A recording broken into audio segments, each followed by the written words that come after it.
being the musician / artist and the producer and the tracking engineer at the same time, it's like it can be done and it's possible. And I think if you have a space and like the knowledge of your gear in order to like do all those things simultaneously, it can be done. In most cases, I'm sort of pulling up somewhere and just sort of like making it up as I go. Like I know what I want it to sound like, and I'm just usually trying to utilize what I have around me or available to me to achieve that.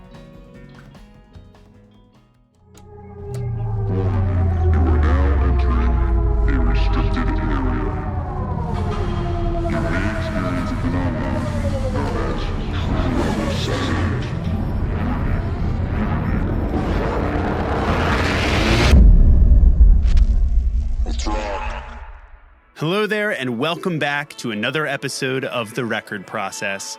This week, our guest is an indie rock artist by the name of M.A.G.S. M.A.G.S. was kind enough to grant us an inside look into their upcoming album, Destroyer, and his journey from being a completely self-produced artist to ultimately relinquishing a bit of creative control and granting his trust to legendary producer and Season 4 Record Process alumni guest, Mr. J. Moss. M.A.G.S., otherwise known as Elliot Douglas, starts by sharing with us his humble beginnings learning how to self-produce his own music. Then, we pick apart how the process of creating this album allowed M.A.G.S. to find and add new tools to his repertoire, and how finding collaborators that match your energy and workflow style can heighten the process and lead to the best end results. But above all, I think this is a story about pushing yourself outside of your comfort zone and challenging your own expectations of what you're really capable of. So here we go. The task of making a great album is rarely a solo endeavor, and companies like Audio Movers help empower musicians and creators by streamlining their workflow together and enabling them to make more efficient and informed creative choices. Famous for their groundbreaking collaborative plugin tool, Listen To, Audio Movers have made it possible to stream audio files in real time directly from your DAW to anyone, anywhere in the world. And recently, Audio Movers have expanded their dynamic plugin suite with Inject, an impressive audio routing solution that allows users to route audio in and out of any channel in your DAW. And alongside Inject stands the newly updated Omnibus 2.0, a software application that turns your Mac into a virtual patch bay, making it possible to route audio between applications and hardware seamlessly. And you can get 25% off Inject and Omnibus right now by heading to audiomovers.com and entering the code RECORD-PRO at checkout. So as you already know, we do a lot of talking about the creation of original music here on The Record Process. I mean, that's kind of our thing. But it can also be fun to put your own spin on an old classic and tell the world something else about yourself through something like a cover song. Cover songs can be a really interesting way to connect with your existing fan base, or even a way to put yourself in front of new audiences through shared musical tastes. And our friends at DistroKid have made it super simple to upload a cover of your favorite song while allowing them to handle all of the back-end licensing work that can really be a headache for independent artists. DistroKid will notify the composer and publisher of its release, they will pay the necessary licensing fee, and they will take care of all the other legal red tape involved with releasing a cover song on a streaming platform, allowing you to fully focus on enjoying the process of putting your unique artistic spin on that recording. If you're already a DistroKid member, you can access this as you're uploading your track for $12 a year per song. Or if you're not yet a member and you'd like to sign up for DistroKid, you can use the link in our show notes to get 30% off of your first year's membership. Elliot, welcome to The Record Process. Thank you so much for joining us. We're excited to have you. How are you? Thank you. Thanks for having me. I'm very excited to be here. I honestly, I love doing this kind of thing, so I'm happy to be here for sure. Amazing. Awesome. Well, that makes three of us. And we have specifically asked you to come here to talk about your brand new record, and which, as we speak and as we record this, actually is laying in wait to be unleashed on the ears of your audience. So it's a really exciting moment because I feel like we get kind of a little sneak peek behind it where you can tell us the story, how it all came together, and what you want people to take away from it too. But yeah, I mean, obviously the show's focused on the process at hand, and a lot of that starts long before you actually get in the studio and hit the big red record button, right? So very true. So talk to us about you as an artist getting to this point, right? Some of the back history of the project and where you were at kind of leading up to this project. So I'm the type of person, artist, or I'm sort of in the constant state of writing, I don't ever really like have time that I'm setting aside to like, I'm going to write a record. I just sort of am always writing a record, The new record, it's called Destroyer. The process started actually back in 2015. So I wasn't thinking about it like I'm going to save these songs for a record that I'm going to release in 2023. But the first song that I wrote for this album is called Sins. And I made that one around the same time that I was working on some of the stuff that I released earlier, like my self-titled and my EP. I was making demos, and Sins was a song that I had recorded and I was playing live when I lived in Buffalo. The reason I stopped playing it was because I thought I was going to go in like a much more like indie pop direction at the time. I was more interested in like maybe sounding like Coin or something, you know what I mean? So that song just didn't quite fit the vibe, so to speak, so I shelved it and we stopped playing it live. I recorded a demo for it. It was one of the first demos I ever recorded for, like when I started doing Mags. It was one of the first demos, the first songs I ever wrote. And yeah, I just kind of went on the shelf. I never actually had the demo for it. It was at the studio that I recorded it at, my friend Paul in Buffalo. He just had the session. And I want to say it was probably late 2020. It just like crossed my mind like, dang, I haven't heard that song in such a long time. I wonder if he still has it. And I reached out to him and, I'm like, dude, do you have like the sessions from those old demos we made? And he's like, oh yeah, totally, man. I got him. I'll send him over. 2 months later, he sends them over. And when I heard the song and I was like, oh, this is a little bit, this might be good. This might be good for where I'm at right now, and I sent it to my manager, Felicity, and she's like, so you're putting this out, right? And I was like, well, I mean, she's like, no. Like, this is like probably my favorite song that I've heard from you. And I'm like, okay. And that was sort of the inception, we'll say, what I was saying before was just having sort of a surplus or a backlog of tracks and ideas that I can pull from at any time. And then from that point, it's just sort of doing it in the background. I was at the time I was working on my album Say Things, and I was like in the trenches with that one, mixing it and finishing it up. So I wasn't really thinking about the next album, but I had that song and I'm like, okay, well, this will be, when the time's right, this will be the next thing I'm pushing towards, And then by, I want to say like spring 2021, I actually had written an EP, or I had like a collection of songs that I was going to make into an EP. I was calling it like the Destroyer EP, right?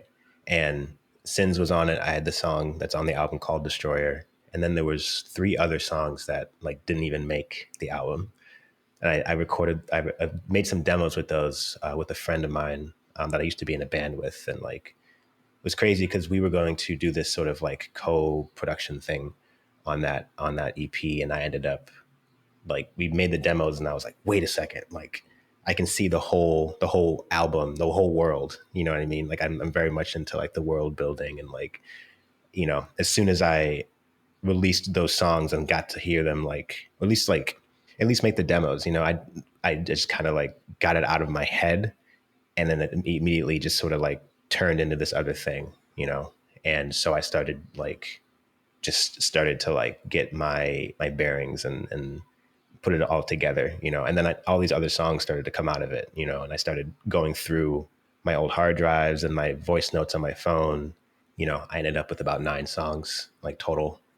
And, that's pretty much where the album came from. It was a lot of just like piecing things together. And then also like just not being afraid to do some stuff that was a little outside of what I was comfortable releasing before. I think I had put myself in this like indie rock lane, like pretty firmly, but that's not really the type of music that I listen to, And a lot of my a lot of my background is in like punk and hardcore and like, all these bands that like made me feel like I could channel my angst into when I was a kid.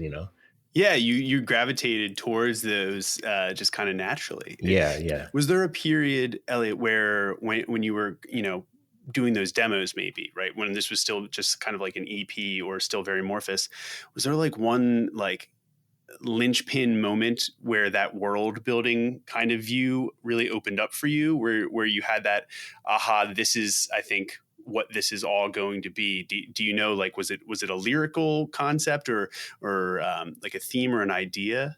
Yeah, so it was right after I finished making those original demos for the EP, and I before I'd like a friend was going to just like kind of finish them up and send them over, and like all that kind of ended up falling apart. So I sort of started over and just took like little bits and pieces from that original session. But it was after that session that I started to sort of develop like the feeling. I was like, this album it feels cathartic and it feels visceral and like nasty. You know what I mean? And I don't know. Actually, I don't remember where the name Destroyer came from. I think a lot of bands, artists, like there's so many things called Destroyer, but I think for me, something that I was really interested in when I was a kid was like tornadoes and like natural disasters. I would spend a lot of time on the Weather Channel just watching like storm chasers, and I don't know why, but I've always been fascinated by that kind of stuff. So that was sort of like a grounding element of the theme of the album, and I kind of just built everything else around that. Just like the feeling of if like a tornado is about to hit your house, like it's scary, but for me, that would be kind of interesting. I would want to be outside watching it a little bit. So you had the one song, and going through the rest of the songs on your hard drive, your voice notes, you were refocusing your lens to get the 9 songs and that you ended up having. I guess the Destroyer aspect, when did that come in to the fold? Was it like after that first song, like the concept of that, if that makes sense? Yeah. I think it was around that time that I had done the recording session. Like after that recording session and releasing all that from my brain, it all just sort of, I guess, like it kind of just clicked. Like it was probably around that time that I even came up with the album title, or the EP title anyway, and it just became this sort of like I have to explore this. It's something that I'm already interested in. And to me, it made sense to do something that I like, and like using tornadoes or even like the theme for Sins. I used like the nuclear bomb testings from like the 50s and the 60s. And like, I got really into, them watching them blow up, like do the bomb testing and stuff. I just thought that was like, it's like really, it's terrifying. It's absolutely terrifying. The implications of setting off a nuclear bomb and just the effect that it had on the people who were like in proximity to that, and like them not really knowing what it was going to do to them until, you know what I mean? Like that's terrifying. To a point that it's like so terrifying that like a childhood cartoon series was made off of that like terrorized thought of SpongeBob. Like, this is what happens when an area is contaminated by radiation, like Bikini Atoll. Yeah, that's such an interesting way to SpongeBob is obviously like a wildly successful show, but it's like you wouldn't really think about, again, like the implications of like, why is there? Yeah. But Tom would.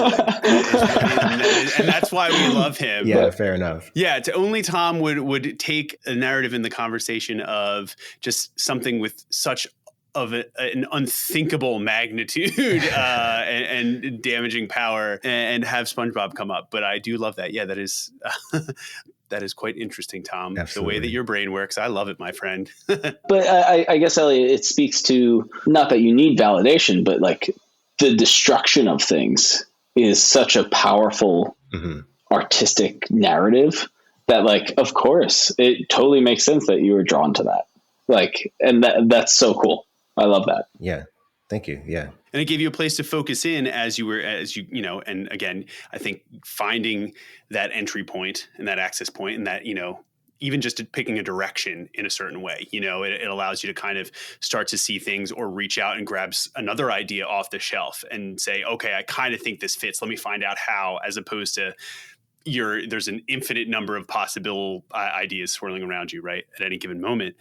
And I think that's a really important, idea. And then also, I think the other really interesting thing here, then as you're moving forward with those songs, you've had a heavy hand always in, the production creation. You mentioned you'd been mixing the previous release, at that time as these things were kind of churning in the background. You've done a lot of your own music. Has it been recording out of studios and then kind of taking it back to your own space, or, the general trend? You've probably developed a flow where you're kind of unencumbered by other collaborative forces. It's like it's left to completely your own design when, in how you mold and shape and craft it. Yeah. There are pros and cons to that, for sure. Yes, I would certainly agree. Tell us about that. Yeah. Sure. So heavy-handed would even be an understatement. Like up until this new record, it's been all me, with the exception of the mastering. My first EP that I ever did, I did it in my parents' basement with one microphone. It was sort of my venture back into recording. I've been recording since I was a teenager, and I probably like 13 or 14. I got like a copy of Adobe Audition, like the very first. I don't know if anyone even knows what Adobe Audition is, but yeah, there was like a demo of it, and my cousin gave it to me, and I had like a Radio Shack microphone that plugged into the headphone jack in my desktop, and I would just set it on the desk and go play drums, and then I would walk over and like try to play some guitar over it, and then I'd try to play some bass over it, and that was how it started. And then I had like one of those digital workstations, like an 8-track kind of thing. It's like a digital 8-track or whatever, and then I moved back over to a computer, and I started using like an old version of Cubase and had like a little like interface. So like, and I was just like making records. I was just making songs, like, and some of them I didn't even release. Like I have a lot of just music that I was just making because, I didn't have a lot of friends, so it was a lot of just me, just like in my parents' basement, just like, cooking up. So when I decided to make my own project, and like kind of do it for real, it was all me, and I had like a pencil condenser, like the MXL 991 or something like that. That's it. You get it from Guitar Center. It's like a $15 microphone or something like that. Oh yeah. I did end up going to my friend's studio and recording the drums. But everything else, the guitars and like all the vocals and everything else was just done with that mic. And I did a lot of the mixing on these like terrible like computer speakers, or like in headphones, and it was very like DIY, going forward. Like I did my next record, the self-titled, I did go to a studio to track it with my friend Dave Drago.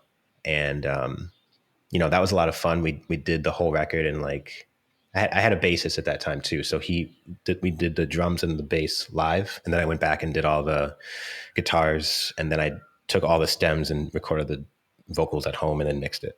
And I sent it back to him to master.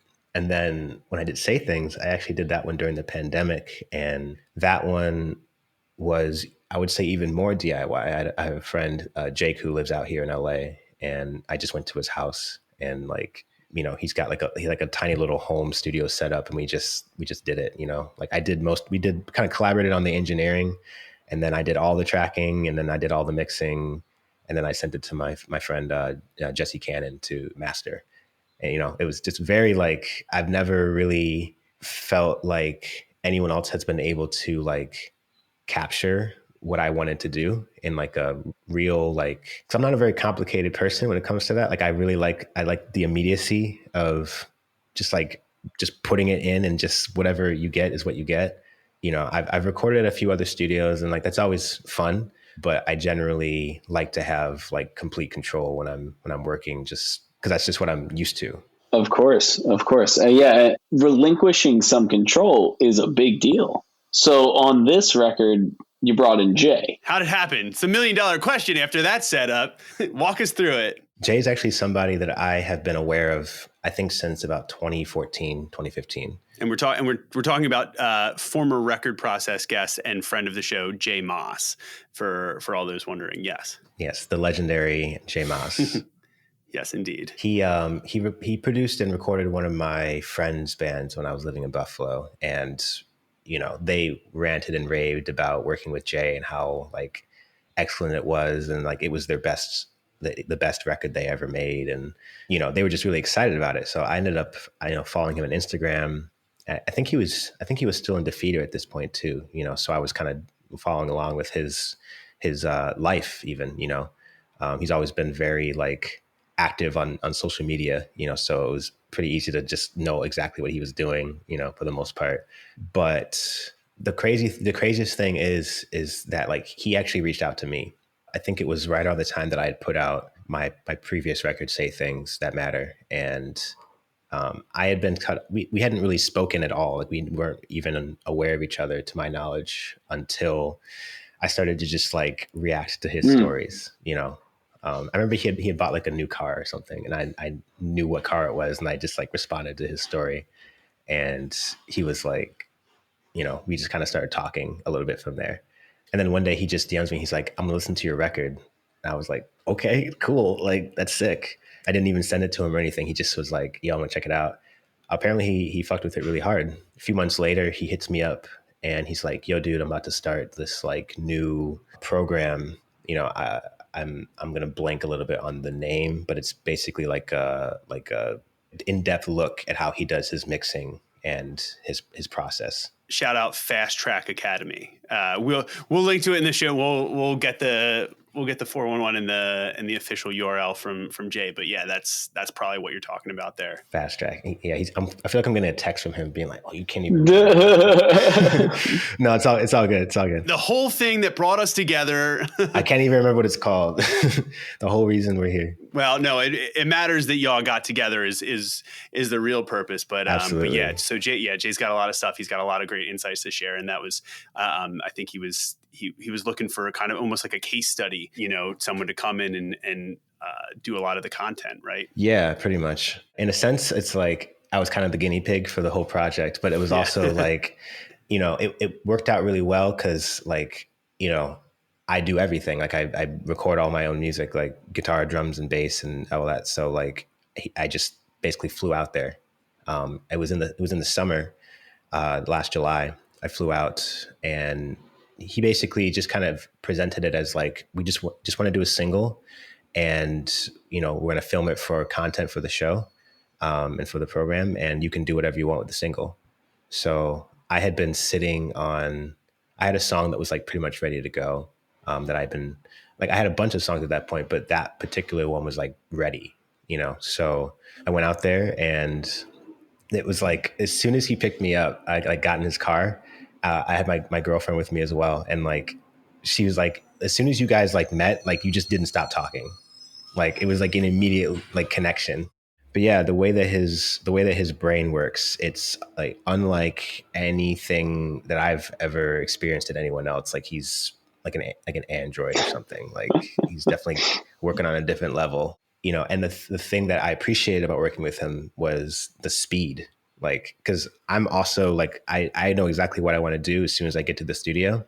So it's like, okay, like I might need a second to like figure out the drum parts or something, or just like I need to sit down and actually play them. Cause I don't have a kit or any real like stuff at my house that I'm like really demoing out usually. So I'm just programming the drums, and then I'll go to the studio, and it'll be the first time I've ever played it on the kit, and that's just, I've done that a few times, and it somehow it works out, but as soon as I'm ready, we just push record, and I get it in like a couple takes. Great, yeah. And then we're on to the next thing. It's kind of the same thing with bass and with guitar, where, I'm already aware of what I want to do, and we were sort of collaborating on like, oh, I got this. And he's like, well, if you played it like this, it might sound better because the intonation's better. Because he can hear that maybe if the way I'm playing it isn't like perfectly in tune. So we'll change it, things of that nature. So it was a very like quick, easy kind of process. Like we did one song, and we got most of it done within the first few hours. The next day came and did the vocals,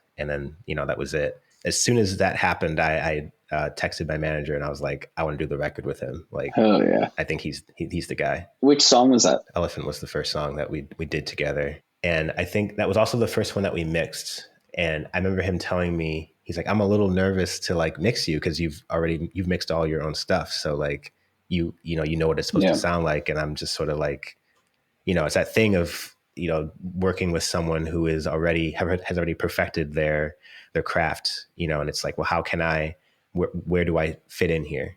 And I think he was able to take what I do and improve it in the sense that like he has more production knowledge than I do. And he's obviously has more resources, and he's got a beautiful space in his house that he records in. I think the thing that, if I were to describe my mixes, they are, I said the word immediate, like you get everything like right there. And he was able to take that immediacy and then add dimension and space to it that I haven't been able to, like, I'm still learning how to do that. And he was just like, gotcha. Totally. You know what I mean? And it just kind of became this like deeper thing that I was really, really impressed by. I was like, wow, I've never heard my music like this before. Totally. Yeah.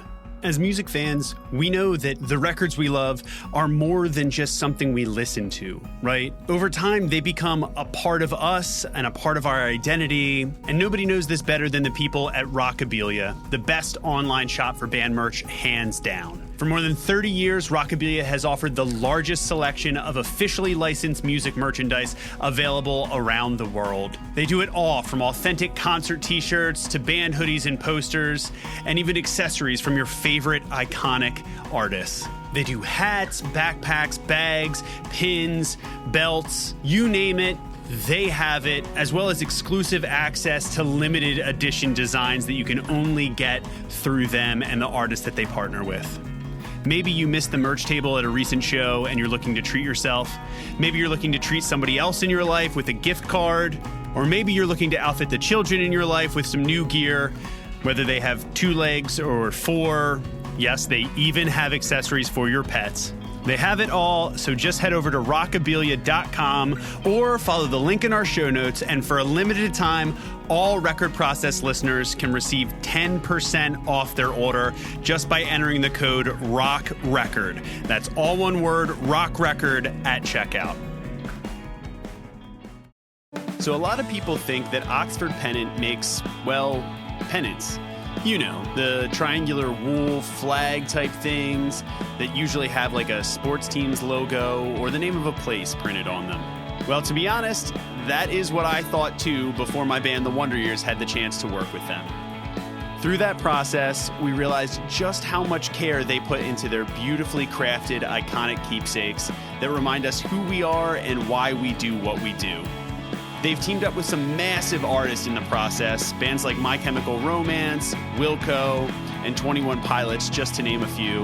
And they even offer custom shop orders for artists, companies, and unique events or special occasions.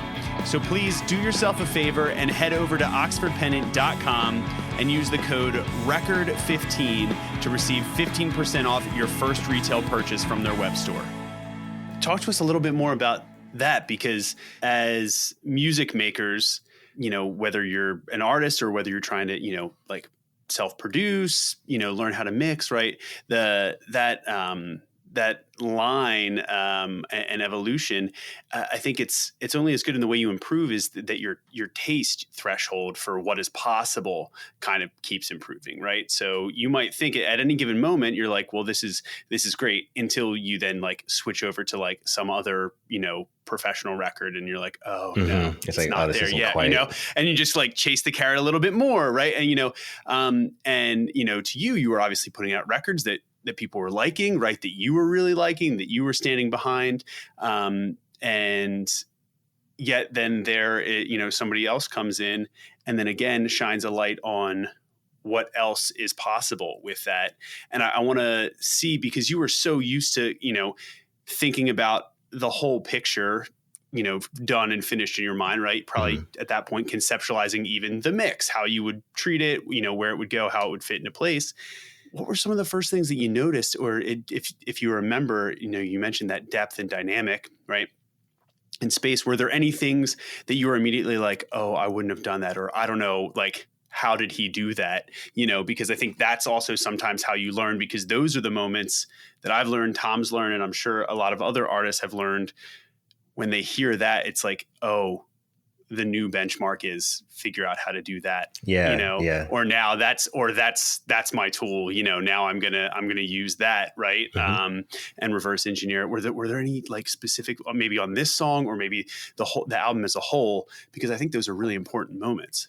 Yeah, that's a great question. I think for me, the biggest thing, and this isn't quite the answer, but like being the musician slash artist and the producer and the tracking engineer at the same time, it's like it can be done and it's possible. And I think if you have a space and like the knowledge of your gear in order to like do all those things simultaneously, it can be done. In most cases, I'm sort of pulling up somewhere and just sort of like making it up as I go. Like I know what I want it to sound like, and I'm just usually trying to utilize what I have around me or available to me to achieve that. Whereas with Jay, I was just the musician for the most part, and we sort of collaborated on the production. But I really kind of let him like do what he does. I didn't want to like micromanage, like, well, what kind of mic are you using here? I would ask, but I was like, if you think that one's going to sound good, then like, I trust you, you know it better than I do.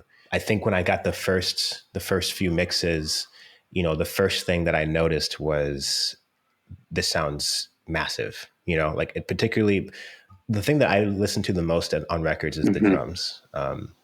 Drums are like my first instrument. I started off playing drums, and I feel like drums are the foundation of every good record. Yeah. And good drums are I think what make a record good a lot of times. I think that applies to every genre. And the thing that he was able to do was make the drums feel big, but like not louder than the vocals. Sometimes you want the drums to be big, but they are the biggest thing in the mix. Like that's kind of how my brain works, where I'm like, okay, well, the drums just need to be louder, and he was able to like tuck them away to where they have the depth and they have the impact, but they're not taking up so much space sonically that there's not room for the guitars, or there's not room for the vocals, or like the bass is like sitting with the kick drum and not like in the same range as the vocals or the same range as some of the other things. So, listening to the way that he was mixing my music, I was like, I never would have done this. I never would have even thought to do this. But it sounds great. And, I remember the feedback I gave him on the first mix was that it sounded like a Circa Survive record, which wasn't quite what I was going for, because he sort of just did a mix, and it sounded really big and atmospheric, and like the drums were super reverby. And I was like, okay, cool. But like, let's tighten it up, because I want this song to feel kind of more dry and a little more like, the inside joke that I had with that song, particular Elephant, was I was trying to like record a Weezer song, but like I never really listened to Weezer growing up. I don't really have a lot of like sentimental attachment to their music. And like, I haven't really even listened to any of their full albums, but I was like, well, I'm going to just make a Weezer song, and it kind of, morphed from there, and I added in some other stuff, and, it all kind of blends together. But like those first verses and stuff, it's like in my mind, like I'm doing Weezer, so when he sent me that mix and it wasn't quite feeling like that, I was like, well, let's sort of readjust it a little bit. And then by the next, batch of mixes, or even by the second or third mix, he understood what I was saying. And, we were able to like start closing the gap and like get the drums right. And like, I was like, well, maybe I want the drums to be a little more distorted, because maybe originally they were super clean. Also, the guitars. I typically record with the same setup every time. Like I have I usually use a Jazzmaster. Like that's like my guitar of choice. Before they were deemed like hipster guitars or anything like that, I've always just been a big Jazzmaster guy. But on that song, I used a Gibson, like an SG, and we used the humbuckers and everything. And I loved that. I was like, oh, I need to now probably get a Gibson SG, because like this is the sound, And we recorded, through like, He's got like a really specific amp. Oh, was it the one that you used on the Gear Candy case? Ooh, it might have been. Is it Bad Cat? Soldano. It's a Soldano. That's what it is. Right. Okay. Yeah, he's got like a Soldano something or other, and we recorded it to like a Mesa cab. And I'm usually like clean Fender with like an overdrive in front of it type of person, you know. Just a touch different. Yeah. So he pushed you on the guitar tone front, and that has a lot to do with how this. I mean, because this record doesn't just the guitars. I mean, that was honestly one of the first things I noticed. You know, is like they kind of jump out and they kind of have this weight that is not the same kind of weight that you get from like, you know, a Fender amp being pushed with a, you know, a little bit of drive in front of it. Yeah. You know? So, and there's a boldness to it, but it doesn't, you know, but it doesn't sound like AC/DC, you know? So I think that's really cool. And I think that's interesting that you extended that trust there, right? And then went with it and found something that you liked. And I love that. I'm curious too, if you think that because you had this almost like a picture of the mix in your mind's eye in a little way, right? When you heard that first mix and it was a lot more spacious, right? The drums were super boomy, right? You know, a little bit more like modern. Like I love like picturing it as a Circus Survive mix because I've heard what Jay can do, you know, in that regard too. Some bands, and I've seen this too, where they kind of panic. They're like, oh, fuck, no. Oh, what is this? You know, everything is all wrong. But I think do you think, you know, what stopped you from panicking was the fact that you had a little bit of the language that you could kind of talk through it and say the rest of the process felt so good that, you know, you knew that this was just him kind of like throwing out a first take, kind of like writing a first draft. You know that like the essence is there. You're just going to go back and say, hey, let's dry it up a little bit or, you know, whatever. Yeah. I think for me, I think for Jay as well, like the fact that like, I am a producer as well. It's like we can speak the same language, and there's not like if I start talking about EQ or I start talking about like I'm like asking what kind of compression he's using or like what, you know, why do the cymbals sound? Are you using like Decapitator or something? He knows exactly. He's like, yeah, I am, you know, type shit, you know. So yeah, but I think like I had to put myself in a place mentally to where I was just open to accepting everything and not automatically feeling like having that like emotional reaction. You know, I think as an artist, it's like, that's my baby. Like you know, and I feel like I know exactly what I want it to sound like or what I think I want it to sound like, but I also trust that the process is a process, you know, and I don't have to, it's not going to be right the very first time, you know, and I can allow myself like the ability to just like relax and not freak out because, you know, I would say that I am an emotional person and I am protective of my sound and my music. And I think if I didn't trust Jay as much as I do, you know, that may have been my response is maybe a little bit more like, well, no, maybe you just send me the stems or maybe, you know, like it didn't have to be like that.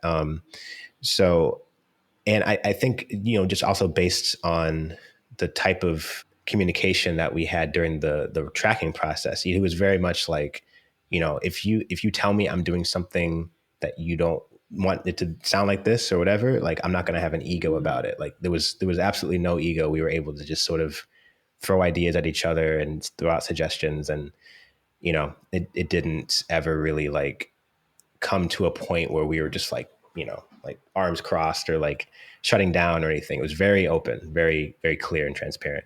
Totally. And like, I mean, even like just to speak on, so last season we had Jay on talking about the Defeater record.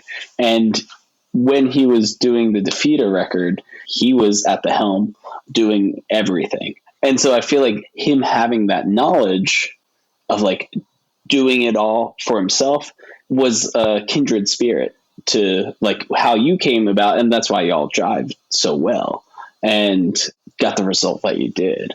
Because like if the drums are one way, he probably went on a tangent in the not so far past with like one of his own songs and like looked at it in a similar light, exactly how you were seeing it. Yeah.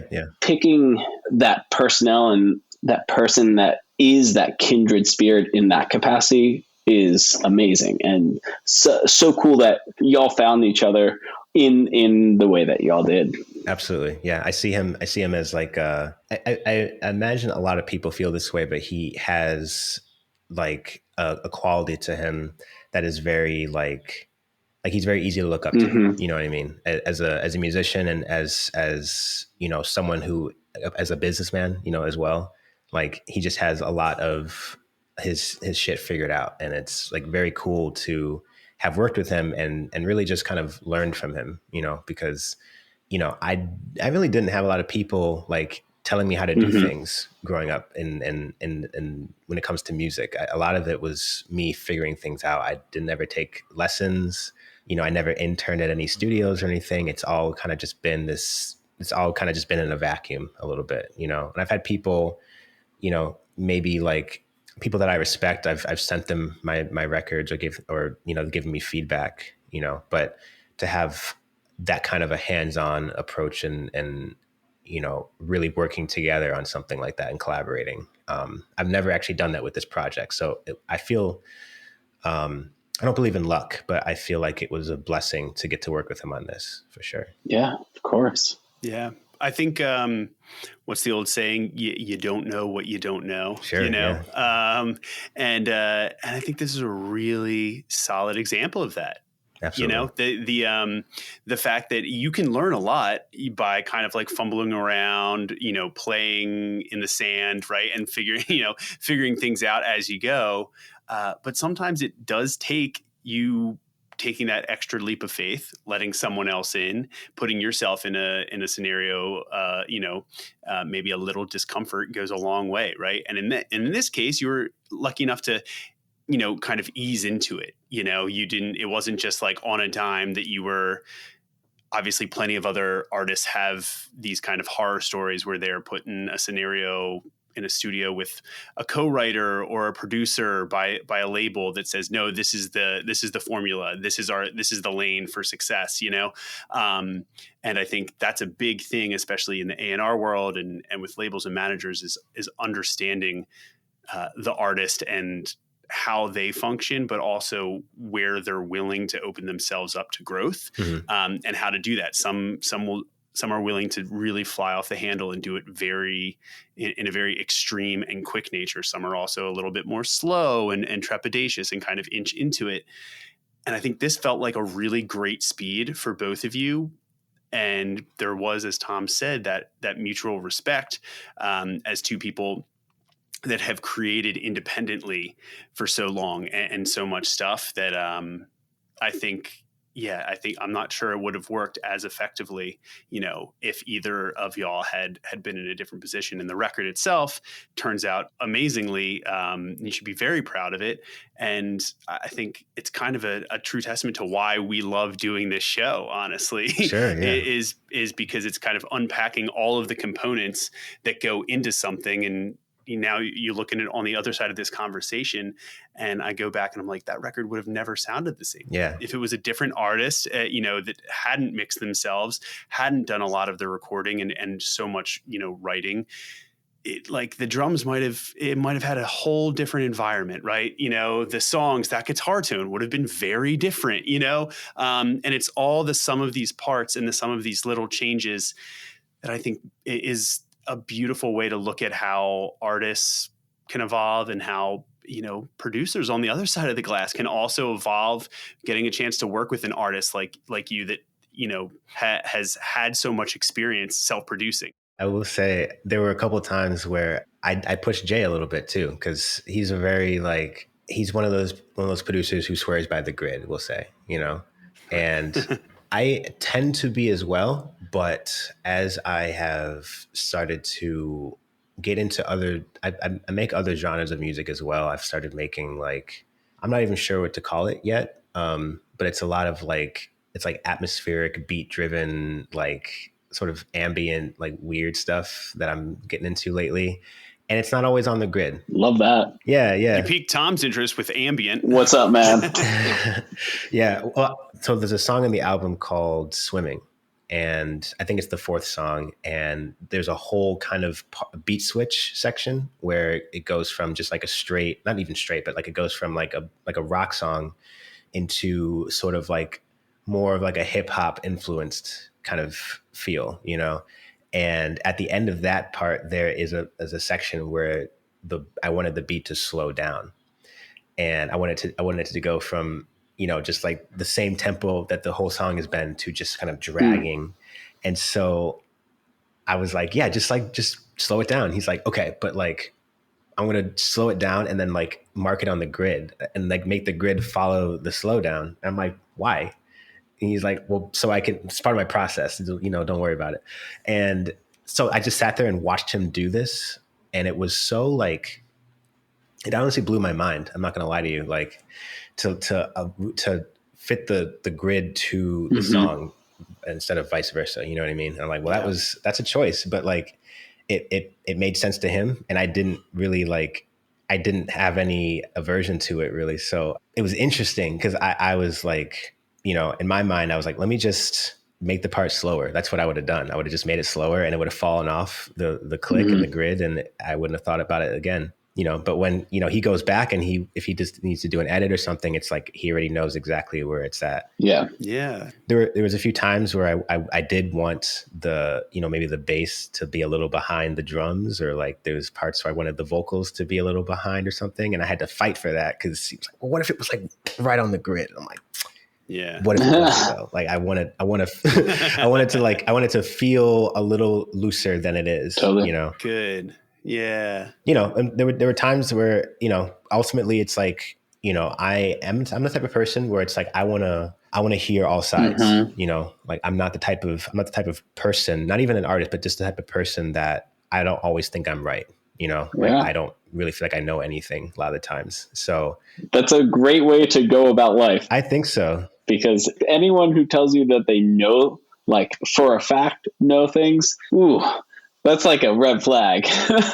I would agree. I like to things in, and I guess like, you know, at the same time though, it's like I'm also not very easily influenced, you know. So if I am asking for another way of looking at something, it's because I want to learn, not because I don't know, or not because I don't know what I feel, you know. But I also, like I said, I don't claim to know the best way to do things. So, but that push and pull that we had, I thought that was really healthy. And I think we did it in a way where it was constructive and there wasn't really not a lot of ego involved.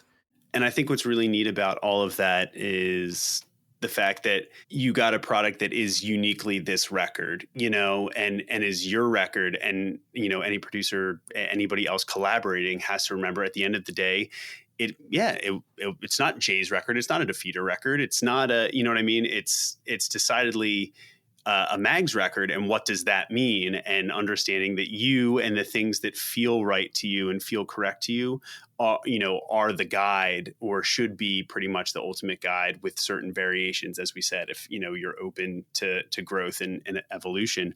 And I love that. I think the talking about like the tempo and the grid and stylistically, sure, Jay comes from a bit of a world where that's very common, you know, in a lot of other production styles, but understanding that, hey, this might not be the moment, or this might not feel as you wanted it to in your mind. And that's interesting too. But then also realizing, hey, I want to try this, but his process can also be useful in mapping the grid to that slowdown, because then he knows that all of when it comes time for mixing and or editing, all of the time-based effects and all of the runs will follow that whole slowdown and create this even more intentioned moment, which I think is really cool. And you extending that trust and saying, okay, cool, we'll do it your way. You know, it might take a little longer, but I'll trust you that there's a payoff there.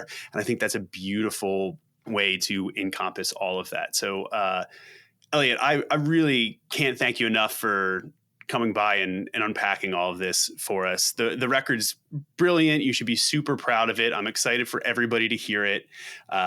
this was a really cool opportunity for us to come back and kind of sew together both a former guest with a new guest and talk about their interaction and the unique things that happen when they get together. And we wish you the very best, and you'll have to come back around next time, maybe with that ambient project that Tom can really bend your ear about. Yeah. And honestly, sure. I think the perfect parting note is from another Buffalo native. You're from Buffalo? No, our friend Jay Zabricki. Oh, yeah. Okay, I was like, damn, what?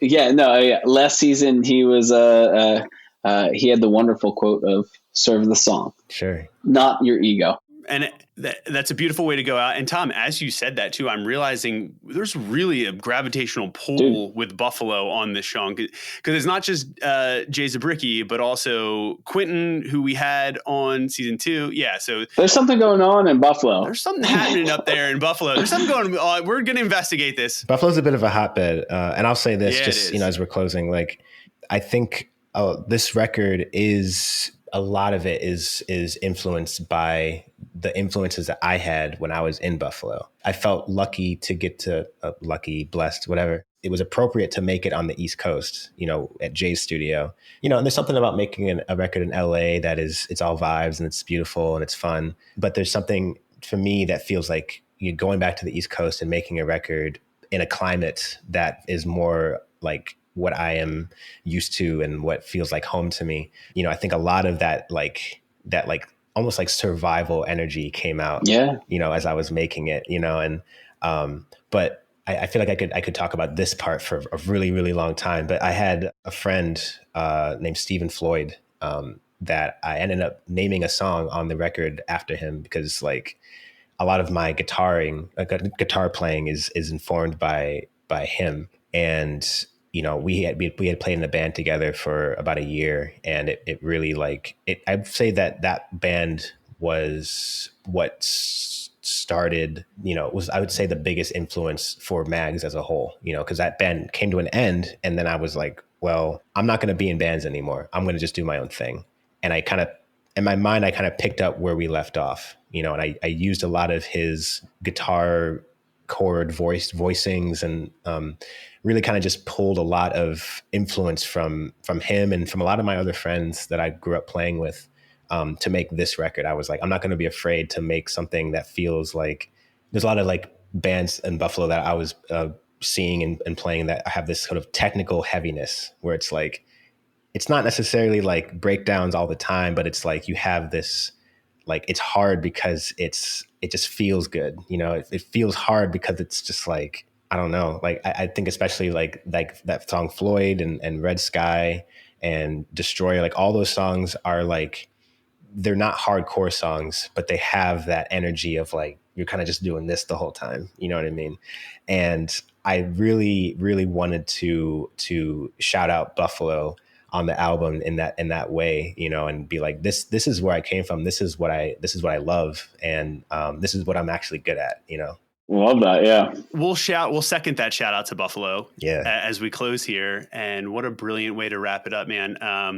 I love that. Such a great bit of honesty and authenticity, understanding where you came from, not just from a geographic sense, but from a personality and a mindset and a communal sense too. So absolutely. I wish you the best with this record and everything that I'm sure will come beyond it and because of it. So thank you again, so much. Elliot. This has been awesome.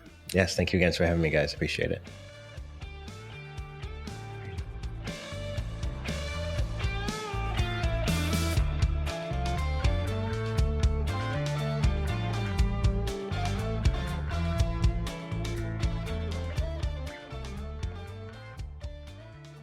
So right off the bat, Elliot mentioned something around the ideas of genre that I think was really indicative of some of the big themes for this season. He talked about how he had found himself kind of painted into an indie rock corner and found that at odds with the underlying punk and hardcore background and stylistic tendencies that he was noticing starting to come up in the songs that he was writing. And so labels reflect how people think about others and how they think about themselves and the art that they make.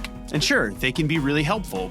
They can help people understand differences in style, culture, personality, and influences. And they're extremely powerful in shaping our expectations as well as the expectations of our potential listeners. And sometimes that's a good thing. They can help convince someone to take a chance on you. But sometimes more powerful still is the ability to find a way to approach a piece of art with a totally open mind, a blank slate. It's hard.